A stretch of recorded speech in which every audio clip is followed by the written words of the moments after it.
meiner Jugend war ich in der Gewerkschaft aktiv, habe mich auch in der Friedens- und Ökologiebewegung engagiert, also schon früh ein ausgeprägtes Interesse an sozialen und ökologischen Fragen entwickelt. Und seit 15 Jahren gelingt es mir, dieses Interesse mit meinem Beruf als Personalmanagementprofessor zu verbinden. Und seitdem entwickle ich als Pionier das Fachgebiet nachhaltiges Personalmanagement. Mein Name ist Michael Müller-Kamen, ich bin Professor an der Wirtschaftsuniversität und leite das Institut für Personalmanagement. In den letzten Jahren hat sich Nachhaltigkeit als neues Leitbild im Personalmanagement entwickelt. Die Personalfunktion ist also nicht nur mehr allein dafür verantwortlich, ökonomische Ziele zu erreichen, sondern auch für ökologische und soziale Ziele. Dabei geht es beispielsweise darum, dass Personalmanagerinnen eine Verantwortung haben, den Frauenanteil im Management zu steigern, psychische Belastung am Arbeitsplatz abzubauen und auch Altersdiskriminierung zu vermeiden.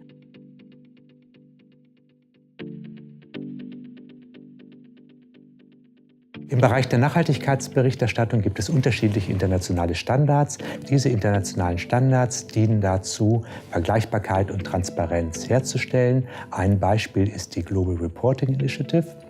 Und nun ist die Frage, ob Standards wie die Global Reporting Initiative und der globale Diskurs, den es zur Nachhaltigkeit gibt, dazu führen, dass Nachhaltigkeitsberichterstattung in unterschiedlichen Ländern ähnlich ist oder ob es doch hier internationale Unterschiede gibt.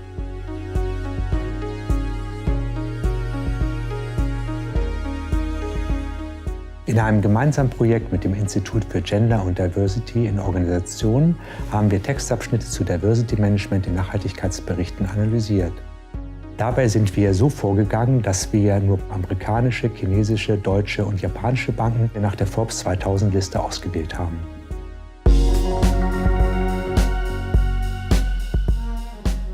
In den Nachhaltigkeitsberichten waren trotz der einheitlichen Verwendung von GRI-Standards große internationale Unterschiede festzustellen. Diversity Management kommt aus den USA und daher ist es nicht überraschend, dass amerikanische Banken das ausgebauteste Diversity Management in ihren Berichten präsentieren. Amerikanische Banken beziehen sich auf verschiedene Diversity-Dimensionen. Es geht beispielsweise um Gender, es geht um Ethnizität, es geht um sexuelle Orientierung. Auch der Veteranenstatus spielt in amerikanischen Nachhaltigkeitsberichten eine wichtige Rolle. Dagegen ist das Diversity Management in deutschen Banken weniger ausgebaut. Hier gibt es einen starken Fokus auf die Frauenförderung und aus demografischen Gründen auch auf den Aspekt Alter. In japanischen Banken sehen Nachhaltigkeitsberichte ähnlich aus. Auch hier der Fokus auf Gender und Age, auch wenn die Sprache sich ein wenig unterscheidet. Insgesamt sind chinesische Banken am interessantesten. Hier gibt es auch einen großen Fokus auf Frauen, allerdings nicht in dem Sinne, dass es um die Steigerung des Frauenanteils im Management geht, sondern es werden angenommene genderspezifische Bedürfnisse von Frauen dort behandelt.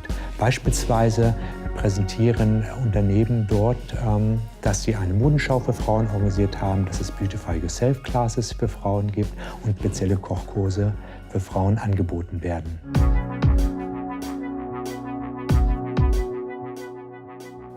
Die Ergebnisse in den unterschiedlichen Forschungsbereichen des Instituts für Personalmanagement zeigen die ganze Bandbreite des nachhaltigen Personalmanagements auf. Diese Forschungsprojekte zeigen sehr klar, dass es internationale Unterschiede gibt, wie beispielsweise im Bereich der Frauenförderung, und diese Unterschiede auf kulturellen und institutionellen Faktoren beruhen.